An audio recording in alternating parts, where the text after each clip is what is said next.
আমি যখন বয়ানে ঢোকার আগে এক এক করে সবার মাথার মধ্যে পাগড়ি দিয়া দিব। আমি এক এক করে সবার চেহারার দিকে তাকায় রইলাম, দেখলাম সবার মুখের মধ্যে একটু একটু হাসি লেগে আছে। আর একটা সন্তান যার মাথার মধ্যে আমি পাগড়ি লাগায়া দিব, যেই সন্তানের মা নাই, ওই সন্তানের চোখের ডগার মধ্যে পানি চলে আসলো। ওই চোখের মধ্যেই কেন যেন পানি টলমল টলমল করতেছি। আমি সন্তানটার কানের মধ্যে মুখটা লাগাইয়া আমি তারে বললাম, সবাই আজকে সবার জন্য খুশির দিন হয়ে গেল। এই পুরা 30 পারা কোরআন তুই তোর কোরআন সিনাটার মধ্যে ঢুকাইলি, আজকে তুই বড় ধন্য। তুই আজকে চোখের পানি ফালাইয়া কান্না করো কেন? সে আমারে জবাব দিয়া বলে, হুজুর আমার এই দুনিয়াতে তো আমার মা নাই, আমি এত ছোট বয়সে মাটারে দুনিয়া থেকে বিদায় দিয়েছি। ওই সময় মায়ের কি আদর আমি বুঝতাম না। আমি হাফেজে কোরআন হুজুর হতে পারতাম না। 8 বছর বয়সে আমারে যখন বাবায় মাদ্রাসার মধ্যে দিয়া দিল, আমি 10 পারা কোরআনটা মুখস্থ করিয়া এরপরে আমার ভিতরে একটা শয়তান ঢুকে গেল। তখন আমার আর কোরআন তিলাওয়াতে মজা লাগে না। আমার বাবা একদিন আমারে ওই বিছানার মধ্যে শুইয়া আমার বাবা চোখের পানি ফালায়া ফালায়া আমারে জানায়া দিল, হে সন্তান আমার, তোর মা আমার কাছে ওসিয়ত করেছে আমার সন্তানটা যাতে হাফেজে কোরআন হয়ে যায়, আমার এই সন্তানটা যাতে একটা কোরআনের লাইনের বড় আলেম হয়ে যায়, যাতে করে সে আমার মাকবারার সামনে দাঁড়াইয়া আমি মায়ের জন্য একটু দোয়া করতে পারি। আমার বাবা ওই রাতের বেলা আমার সামনে ওসিয়ত নামা শোনানোর পরে আমিও চোখের পানি ফালাইয়া ওই রাতের মধ্যে আমি নিয়ত করেছিলাম, দুনিয়ার কারো জন্য না, আমার আল্লাহকে খুশি করার জন্য, আর আমার ওই যে কবরস্থ মায়ের খুশি করার জন্য, ওই মায়ের রুহানি দোয়া পাওয়ার জন্য আমার কোরআনটাকে খতম করাই লাগবে। এই কোরআন হিফজটাকে আমার শেষ করাই লাগবে। ওই ছোট্ট বাচ্চাটার কান্নার আওয়াজ উপস্থিত জনতারাও চোখের পানি ফালায়া কান্না করল। ওই নাগেশ্বরী এলাকার মধ্যে বিশাল মুজমার এমন কোনো মানুষ নাই যেই মানুষের মন্তরটা নরম হয়ে যায় নাই। আমি বয়ান শেষ করে দিলাম। বয়ান শেষের পরে আমি তারে বললাম, চল না, আমি তোরে নিয়ে একটু তোর মায়ের কবরের পাশে গিয়া দাঁড়ায় যাব, একটু ওই ভাগ্যবতী নারীরে আমি দেখব, যেই নারীর দুয়ার বদৌলতে সন্তানটা আজকে হাফেজে কোরআন হয়ে গেল। তারে আমি সঙ্গে লইয়া, তার বাবারে সঙ্গে লইয়া ওই মাকবারার সামনে গিয়া যখন দাঁড়ায়া গেল, আমি তাকায়া দেখি তার বাবাও কান্না করে, সেও মায়ের জন্য চোখের পানি ফালায়া কান্দে। আমি বললাম, হে সন্তান, তোর কান্নার দরকার নাই, তোর মায়ের কবর জান্নাতের বাগান এমনিতেই হয়ে যাবে। একটু যদি মায়ের জন্য আমার সঙ্গে হাত লাগাইয়া মিলাইয়া যদি একটু দোয়া করে দিতে পারো, কারণ তুই বড় দামি, তুই বড় সম্মানী। ওই মায়ের মাকবারার সামনে দাঁড়াইয়া তুই যখন রব্বির হামহুমা কামা রাব্বায়ানি সগীরা বলিয়া আল্লাহর কাছে যখন দোয়া করবি, আমার আল্লাহ তোর দোয়াটা বড় কবুল করে নিবে। ছোট্ট সন্তানের বললাম, সূরা ফাতিহা আমি পড়লাম, ইখলাস পড়লাম, তাকাসসুর পড়লাম, সব শেষ করার পরে এবার বললাম, হাতটা উঠায় দাও। সারা জীবন আমি মাকবারার সামনে দাঁড়াইয়া আমি মুনাজাত করলাম, আজকে তুই মুনাজাত করা লাগবে। ছোট্ট বাচ্চাটা মায়ের মাকবারার সামনে দাঁড়ায়া যায় আর মুনাজাত ধরে, আর রব্বির হামহুমা কামা রব্বায়ানি সগীরা, এই বলে আল্লাহ রে এমন জোরে একটা ডাক দেয়, আর ওই মায়ের জন্য চোখের পানি ফালাইয়া আমি মুসাফিরের সঙ্গে লইয়া এমন ভাবে মায়ের জন্য মন থেকে দোয়া করে আমার মনে হয়ে গেল ওই ওই মা কি পরিমাণ ভাগ্যবতী মা, যেই মায়ের মাকবারার সামনে দাঁড়াইয়া এই সন্তান চোখের পানি ফালাইয়া ওই মায়ের জন্য কি পরিমাণ দোয়া করে। মুনাজাত শেষ হয়ে গেল, গাড়িতে পৌঁছায় দেওয়ার জন্য ওই বাবার সন্তানদের সঙ্গে লইয়া যখন আমি গাড়ির দিকে যাই, আমি বললাম কবে তার মা মারা গেছে? বলে হুজুর বলবেন না, 2 বছর বয়সে সে তার মারে হারায়া ফেললো, কোনো মায়ের আদর সে পায় নাই। আমি বাবা নিয়ত করেছি তার মায়ের ওসিয়ত মানিয়া আমার এই সন্তানটারে হাফেজে কোরআন বানাবো। আমি আজকে বানাইলাম, আপনার হাতের মাধ্যমে পাগড়ি দিয়া দিলাম। এলাকার মধ্যে বড় একটা মাদ্রাসা আছে, ওই মাদ্রাসায় পড়ায়া আবার আমি ঢাকার শহরে আপনার মাধ্যমে একটা বড় মাদ্রাসার মধ্যে পাঠায়া দিব। কারণ হুজুর গো, এই দুনিয়া থেকে যেদিন আমি বিদায় হয়ে যাব, আমার স্ত্রীর সাথে যখন আমি গিয়া কবরের মধ্যে শুয়া যাব, তখন আমার এই সন্তানটা হাফেজে কোরআন হয়ে যাবে, আলেমে কোরআন হয়ে যাবে। তার সিনার মধ্যে আল্লাহর কোরআনের 30 পারা থাকবে। সে আমারে বলতে পারবে না, তার মারেও সে বলতে পারবে না। যত বছর পুরনো কবর হয়ে যাক না কেন, সে মাকবারার সামনে দাঁড়ায়া আমি বাবার জন্য মায়ের জন্য দোয়া করবে। আর দোয়া করলেই আমার পুরা জিন্দেগিটা কামিয়াব হয়ে যাবে। সে নিয়ত করেছে হুজুর সন্তানটার দিকে তাকাইয়া মৃত্যু পর্যন্ত আর কোনো নারীরে বিয়া করব না, সন্তানটারে আলেম বানাবো, হাফেজে কোরআন বানাবো। কি জন্য ঘটনা আনলাম, তুমি যদি বান্দা এতটুকুই না জানো, ওই রমাদানের পূর্বে ওই মা বাবার কবরের মধ্যে আযাব হয় কি হয় না, তুমি তো বান্দা জানো না। একটু মাকবারায় দৌড়ায় যাও, ওই মাকবারার সামনে যাইয়া মা বাবার জন্য চোখের পানি ফালাইয়া কাঁদো, আল্লাহর দরবারে বলো, ও আল্লাহ ছোটবেলায় আমার মা বাবা আমারে কষ্ট করিয়া বড় করলেন, ও আল্লাহ আজকে আমার মা দুনিয়ার মাঝে নাই, আমার বাবা দুনিয়ায় নাই, আমার মা বাবার কবর তুমি জান্নাতের বাগান বানায়া দাও। সাজিয়ে গুজিয়ে দে মুরে সজনী তোরা, সাজিয়ে গুজিয়ে দে মুরে, সাজিয়ে গুজিয়ে দে মুরে সজনী তোরা, সাজিয়ে গুজিয়ে দে মুরে, সাজিয়ে গুজিয়ে দে মুরে সজনী তোরা, সাজিয়ে গুজিয়ে দে। বরই পাতা গরম জলে শুয়াইয়া মশারি তলে, বরই পাতা গরম জলে,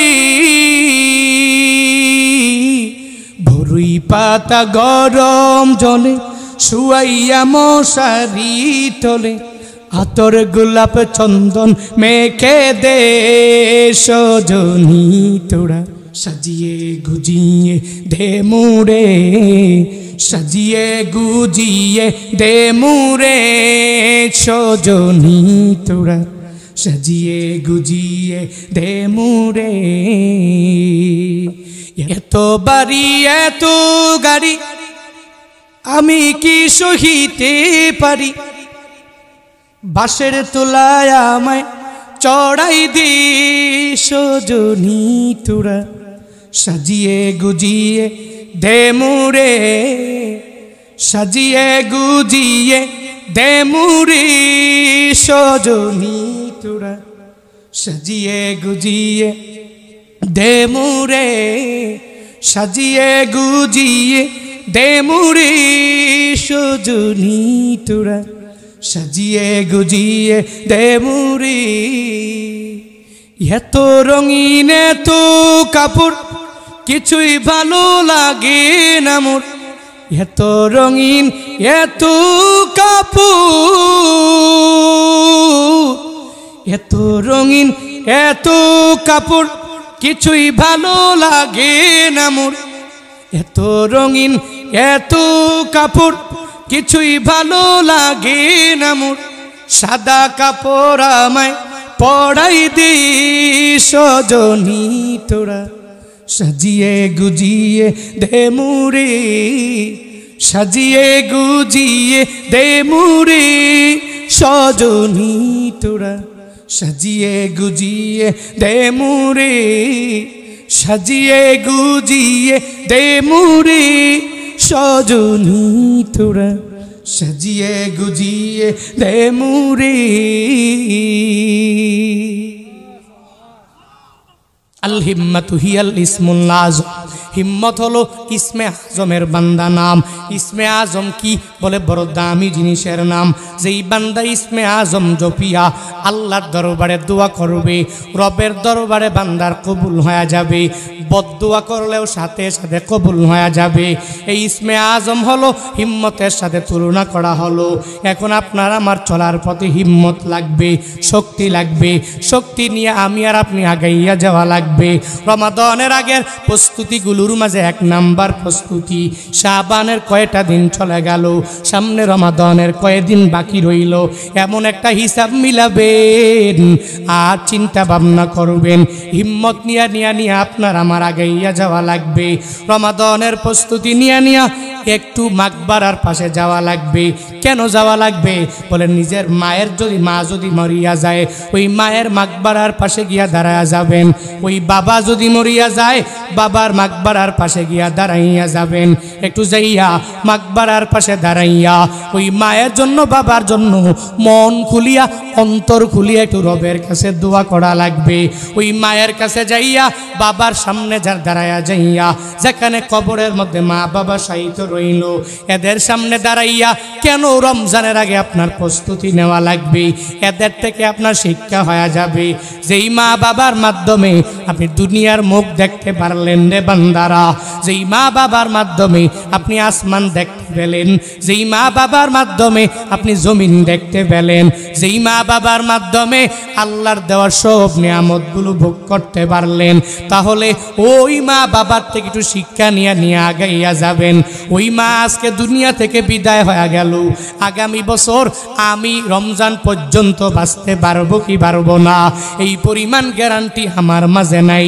আগামী বছর রোজা আমি রাখতে পারবো কি পারবো না, নাকি আমার বাবার মতো দুনিয়া থেকে বিদায় হয়ে যাব, এই গ্যারান্টিও আমার নাই। এই চিন্তা নিয়ে আমার আপনার আগাইয়া যাওয়া লাগবে। ওই মাকবারার সামনে গিয়া ওই মায়ের জন্য, বাবার জন্য একটু দোয়া করে দেন আর আল্লাহর দরবারে বারবার বলেন, রব্বির হামহুমা কামা রব্বায়ানি সগীরা। রমাদানের আগে যদি মা বাবার মাকবারার সামনে গিয়া দাঁড়াইয়া ওই মা বাবার জন্য দোয়া বান্দা করিয়া দিয়া যদি আল্লাহর দরবারে চোখের পানি ফালাইয়া শিক্ষা যদি অর্জন করতে পারেন, রমজানের রোজা রাখা আপনার জন্য অটোমেটিক সহজ হয়ে যাবে। এবার কেমনে করবেন? বলে রমজানের রোজার আগে, হুজুর আগে তো জানতাম না মাকবারার পাশে আমার যাওয়া লাগবে, আগে জানতাম শুধু রমজানেই যাওয়া লাগবে, ঈদের দিন যাওয়া লাগবে, নির্দিষ্ট দিন যাওয়া লাগবে, আগে জানতাম না। হুজুর আজকে জানলাম রমাদানের প্রস্তুতি নিতে যাইয়া আমার মাকবারার পাশে দাঁড়াইয়া একটু মুনাজাত ধরে দোয়া করা লাগবে। এখন যেহেতু জেনেছেন, দৌড়াইয়া একটু ইমাম সাহেবের লইয়া অথবা নিজে পারলে নিজে যাইয়া মাকবারা থেকে একটু শিক্ষা অর্জন করে নিবেন রে বান্দা। এই জন্য তো উলামায়ে কেরাম আপনারে আমারে জানায়া দেয়, এলমুদ্দিনের ইলমটা অন্তরের মধ্যে একটু ঢুকাইয়া নেন, দেখবেন অটোমেটিক্যালি এই আমলগুলো যখন আপনার জানা হয়ে যাবে, কাজ করা আপনার জন্য অনেক কষ্ট হয়ে যাবে। ছোট্ট একটা ঘটনা বলি, ওই যে ছোট্ট বাচ্চারা এই যে একটু আগেও পাগড়ি দিয়ে দিল আপনার এলাকার মধ্যে, এরা কি পরিমাণ গর্বিত সন্তান, কি পরিমাণ অহংকার এরা আপনার এলাকার জন্য। এদের মাথায় পাগড়ি দিয়া দিল, সিরাজগঞ্জ থেকে হুজুর আসিয়া পাগড়ি দিয়া দিল, আমি জুনায়েদ আল হাবিব কুমিল্লা থেকে আসিয়া এদের মাথার মধ্যে পাগড়ি দিয়া দিলাম। এরা কি পরিমাণ সম্মানী, এরা কোরআনটা সিনার মধ্যে নেওয়ার কারণে ওই মা বাবা যদি মরিয়া যায়, কবরের সামনে গিয়া যদি দাঁড়াইয়া যায়, দোয়া করলে রবের দরবারে কবুল হয়ে যাবে। এরা জানে রমজানের আগেও মায়ের জন্য দোয়া করা লাগবে, রমজানের আগেই প্রস্তুতি নেওয়ার জন্য বাবার মাকবারার পাশে গিয়া দাঁড়াইয়া যাওয়া লাগবে। একটা ঘটনা বলি, 2 মাস আগে আমার প্রোগ্রাম ছিল বাংলাদেশের এক জেলা, কুড়িগ্রাম জেলা। কি গ্রাম নাম শুনছেন না নাকি আপনারা? কুড়িগ্রাম জেলায় মাহফিল। ওই কুড়িগ্রাম জেলার একটা উপজেলা আছে নাগেশ্বরী উপজেলা, ওই উপজেলায় আমার প্রোগ্রাম, বড় একটা মাদ্রাসার মাহফিল। ওই মাদ্রাসার দস্তার বন্দি উপলক্ষে কতগুলো সন্তান যখন সামনে নিয়ে আসা হলো, এক এক করে সবার মাথার মধ্যে পাগড়ি দেওয়া লাগবে। বয়ানের আগেই এলাকার বিভিন্ন গণ্যমান্য ব্যক্তিরা, মাহফিল কমিটির সভাপতি অথবা মাদ্রাসা কমিটির সভাপতিরা মাইক হাতে নিয়ে শেষ কথাগুলো বলে, কি বলে না, বলে না, সে মাইকটা নিয়ে দাঁড়ায়া গেল, এক এক করে সব মাদ্রাসার বিবরণ দেওয়া আরম্ভ করে দিল। মাদ্রাসার ব্যাপারে, মাদ্রাসার এদিকে লাভ এদিকে লোকসান, এত ফায়দা হয়ে গেল, এত ক্ষতি হয়ে গেল, এভাবে এক এক করে বান্দাটা একটা মাইক হাতের মধ্যে লইয়া সব কিছু বলার পরে এবার ওই আল্লাহর গুলামটা লাস্টে আমার চেহারার দিকে তাকাইয়া বলে, হুজুর একটু আমার সন্তানের জন্য দোয়া করবেন। সন্তানের জন্য, সন্তানের কথা বলিয়া চোখের পানি বান্দা ফালাইয়া দেয়। আমি বললাম, চোখের পানি ফালাইয়া কান্না করলেন কেন? ওই লোকটা মাইকের মধ্যে জবাব দেওয়া আরম্ভ করে দিল, ও হুজুর আমার এই সন্তানটার একটু পরে আপনি মাথার মধ্যে পাগড়ি দিয়া দিবেন।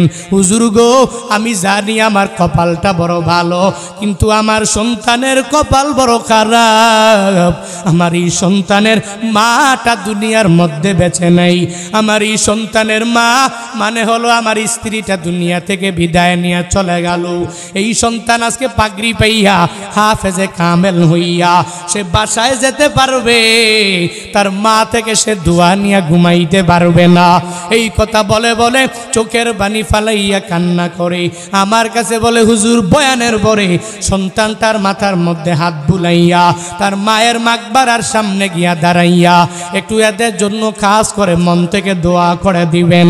এই কথা বলার পরে আমি যখন বয়ানে ঢোকার আগে এক এক করে সবার মাথার মধ্যে পাগড়ি দিয়া দিব, আমি এক এক করে সবার চেহারার দিকে তাকায় রইলাম। দেখলাম সবার মুখের মধ্যে একটু একটু হাসি লেগে আছে। আর একটা সন্তান যার মাথার মধ্যে আমি পাগড়ি লাগায়া দিব, যেই সন্তানের মা নাই, ওই সন্তানের চোখের ডগার মধ্যে পানি চলে আসলো। ওই চোখের মধ্যেই কেন যেন পানি টলমল টলমল করতেছি। আমি সন্তানটার কানের মধ্যে মুখটা লাগাইয়া আমি তারে বললাম, সবাই আজকে সবার জন্য খুশির দিন হয়ে গেল। এই পুরা 30 পারা কোরআন তুই তোর কোরআন সিনাটার মধ্যে ঢুকাইলি, আজকে তুই বড় ধন্য। তুই আজকে চোখের পানি ফালাইয়া কান্না করো কেন? সে আমারে জবাব দিয়া বলে, হুজুর আমার এই দুনিয়াতে তো আমার মা নাই, আমি এত ছোট বয়সে মাটারে দুনিয়া থেকে বিদায় দিয়েছি। ওই সময় মায়ের কি আদর আমি বুঝতাম না। আমি হাফেজে কোরআন হুজুর হতে পারতাম না। 8 বছর বয়সে আমার যখন বাবায় মাদ্রাসার মধ্যে দিয়া দিল, আমি 10 পারা কোরআনটা মুখস্থ করিয়া এরপরে আমার ভিতরে একটা শয়তান ঢুকে গেল। তখন আমার আর কোরআন তিলাওয়াতে মজা লাগে না। আমার বাবা একদিন আমারে ওই বিছানার মধ্যে শুইয়া আমার বাবা চোখের পানি ফালায়া ফালায়া আমারে জানায়া দিল, হে সন্তান আমার, তোর মা আমার কাছে ওসিয়ত করেছে আমার সন্তানটা যাতে হাফেজে কোরআন হয়ে যায়, আমার এই সন্তানটা যাতে একটা কোরআনের লাইনের বড় আলেম হয়ে যায়, যাতে করে সে আমার মাকবারার সামনে দাঁড়াইয়া আমি মায়ের জন্য একটু দোয়া করতে পারি। আমার বাবা ওই রাতের বেলা আমার সামনে ওসিয়তনামা শোনানোর পরে আমিও চোখের পানি ফালাইয়া ওই রাতের মধ্যে আমি নিয়ত করেছিলাম, দুনিয়ার কারো জন্য না, আমার আল্লাহকে খুশি করার জন্য, আর আমার ওই যে কবরস্থ মায়ের খুশি করার জন্য, ওই মায়ের রুহানি দোয়া পাওয়ার জন্য আমার কোরআনটাকে খতম করাই লাগবে, এই কোরআন হিফজটাকে আমার শেষ করাই লাগবে। ওই ছোট্ট বাচ্চাটার কান্নার আওয়াজ উপস্থিত জনতারাও চোখের পানি ফালায়া কান্না করল। ওই নাগেশ্বরী এলাকার মধ্যে বিশাল মুজমার এমন কোনো মানুষ নাই যেই মানুষের মন্তরটা নরম হয়ে যায় নাই। আমি বয়ান শেষ করে দিলাম। বয়ান শেষের পরেই আমি তারে বললাম, চল না, আমি তোরে নিয়ে একটু তোর মায়ের কবরের পাশে গিয়া দাঁড়ায় যাব, একটু ওই ভাগ্যবতী নারীরে আমি দেখব, যেই নারীর দুয়ার বদৌলতে সন্তানটা আজকে হাফেজে কোরআন হয়ে গেল। তারে আমি সঙ্গে লইয়া, তার বাবারে সঙ্গে লইয়া ওই মাকবারার সামনে গিয়া যখন দাঁড়ায়া গেল, আমি তাকায়া দেখি তার বাবাও কান্না করে, সেও মায়ের জন্য চোখের পানি ফালায়া কান্দে। আমি বললাম, হে সন্তান, তোর কান্নার দরকার নাই, তোর মায়ের কবর জান্নাতের বাগান এমনিতেই হয়ে যাবে। একটু যদি মায়ের জন্য আমার সঙ্গে হাত লাগাইয়া মিলাইয়া যদি একটু দোয়া করে দিতে পারো, কারণ তুই বড় দামি, তুই বড় সম্মানী। ওই মায়ের মাকবারার সামনে দাঁড়াইয়া তুই যখন রব্বির হামহুমা কামা রব্বায়ানি সগীরা বলিয়া আল্লাহর কাছে যখন দোয়া করবি, আমার আল্লাহ তোর দোয়াটা বড় কবুল করে নিবে। ছোট্ট সন্তানের বললাম, সূরা ফাতিহা আমি পড়লাম, ইখলাস পড়লাম, তাকাসসুর পড়লাম, সব শেষ করার পরে এবার বললাম, হাতটা উঠায় দাও। সারা জীবন আমি মাকবারার সামনে দাঁড়াইয়া আমি মুনাজাত করলাম, আজকে তুই মুনাজাত করা লাগবে। ছোট্ট বাচ্চাটা মায়ের মাকবারার সামনে দাঁড়ায়া যায় আর মুনাজাত ধরে, আর রব্বির হামহুমা কামা রব্বায়ানি সগীরা এই বলে আল্লাহ রে এমন জোরে একটা ডাক দেয়, আর ওই মায়ের জন্য চোখের পানি ফালাইয়া আমি মুসাফিরের সঙ্গে লইয়া এমন ভাবে মায়ের জন্য মন থেকে দোয়া করে আমার মনে হয়ে গেল ওই মা কি পরিমাণ ভাগ্যবতী মা, যেই মায়ের মাকবারার সামনে দাঁড়াইয়া এই সন্তান চোখের পানি ফালাইয়া ওই মায়ের জন্য কি পরিমাণ দোয়া করে। মুনাজাত শেষ হয়ে গেল, গাড়িতে পৌঁছায় দেওয়ার জন্য ওই বাবার সন্তানদের সঙ্গে লইয়া যখন আমি গাড়ির দিকে যাই, আমি বললাম, কবে তার মা মারা গেছে? বলে, হুজুর বলবেন না, 2 বছর বয়সে সে তার মারে হারায়া ফেললো, কোনো মায়ের আদর্শে পায় নাই। আমি বাবা নিয়ত করেছি তার মায়ের ওসিয়ত মানিয়া আমার এই সন্তানটারে হাফেজে কোরআন বানাবো। আমি আজকে বানাইলাম, আপনার হাতের মাধ্যমে পাগড়ি দিয়া দিলাম। এলাকার মধ্যেই বড় একটা মাদ্রাসা আছে, ওই মাদ্রাসায় পড়ায়া আবার আমি ঢাকার শহরে আপনার মাধ্যমে একটা বড় মাদ্রাসার মধ্যে পাঠায়া দিব। কারণ হুজুর গো, এই দুনিয়া থেকে যেদিন আমি বিদায় হয়ে যাব, আমার স্ত্রীর সাথে যখন আমি গিয়া কবরের মধ্যে শুয়া যাব, তখন আমার এই সন্তানটা হাফেজে কোরআন হয়ে যাবে, আলেমে কোরআন হয়ে যাবে। তার সিনার মধ্যে আল্লাহর কোরআনের 30 পারা থাকবে।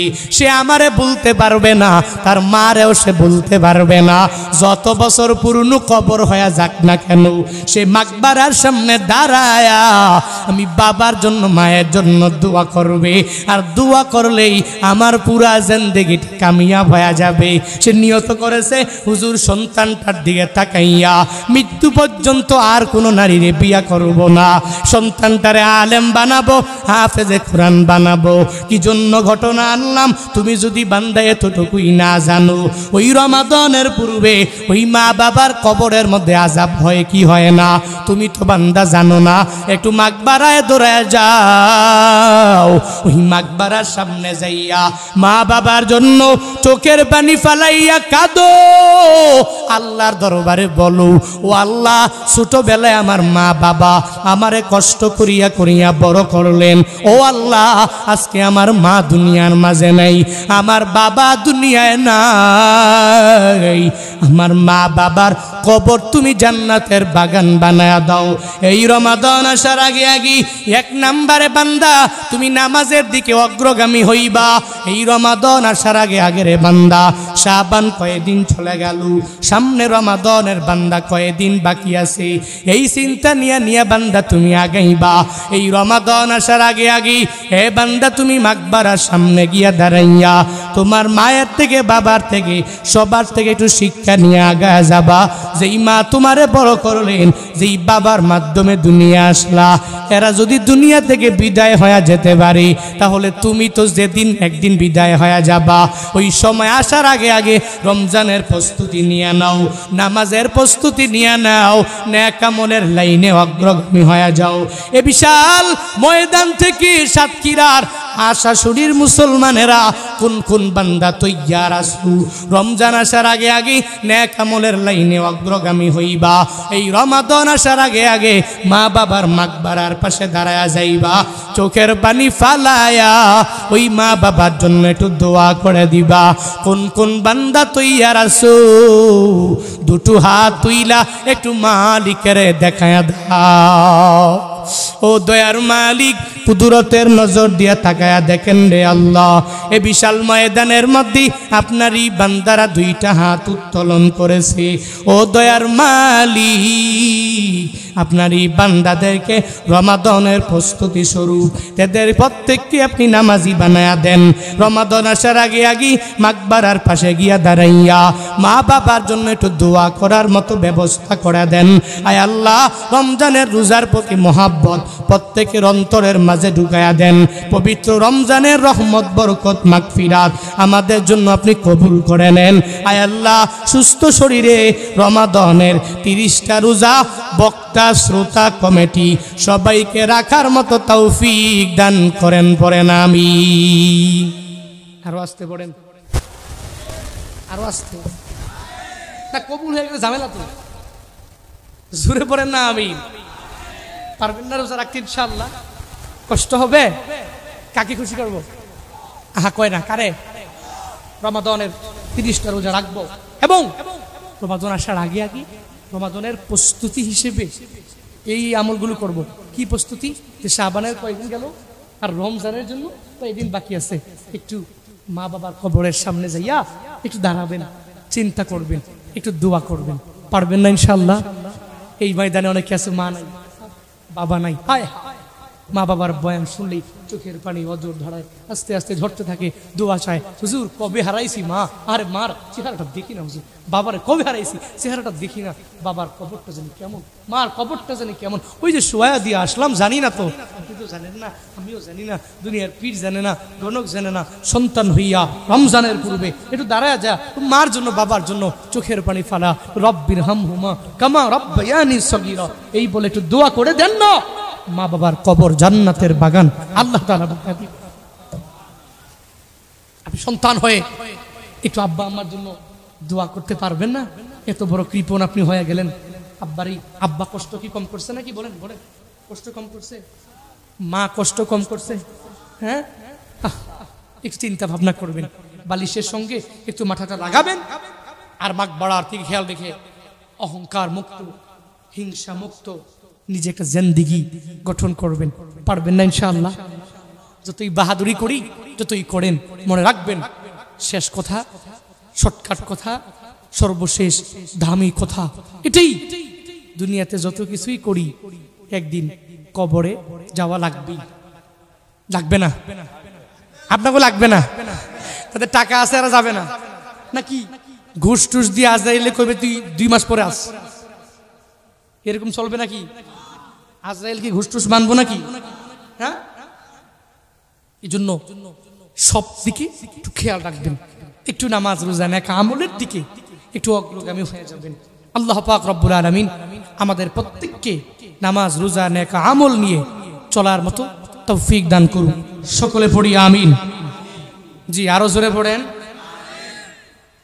আরো আস্তে করে মারহাবা, জোরে বলেন।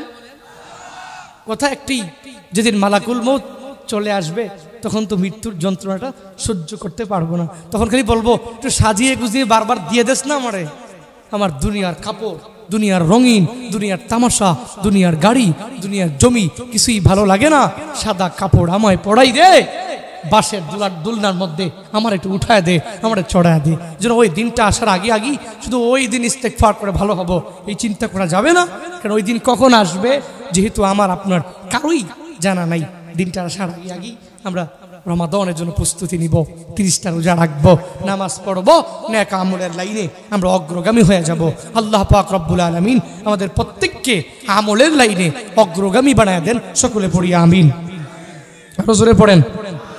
আস্তাগফিরুল্লাহ রাব্বি মিন কুল্লি যামবি ওয়া আতুবু ইলাইহি লা হাওলা ওয়ালা কুওয়াতা ইল্লা বিল্লাহিল আলিয়্যিল আযীম। আস্তাগফিরুল্লাহ রাব্বি মিন কুল্লি যামবি ওয়া আতুবু ইলাইহি লা হাওলা ওয়ালা কুওয়াতা ইল্লা বিল্লাহিল আলিয়্যিল আযীম। আস্তাগফিরুল্লাহাল্লাযী লা ইলাহা ইল্লা হুয়াল হাইয়ুল কাইয়্যুম ওয়া আতুবু ইলাইহি লা হাওলা ওয়ালা কুওয়াতা ইল্লা বিল্লাহিল আলিয়্যিল আযীম। যুবকরা আমার কাছে আবদার করছে, আমার মনে নাই, আজ কেন পৃথিবীটা লাগে এত সুন্দর, এসে কোন রূপকার সাজালো এ চরাচর।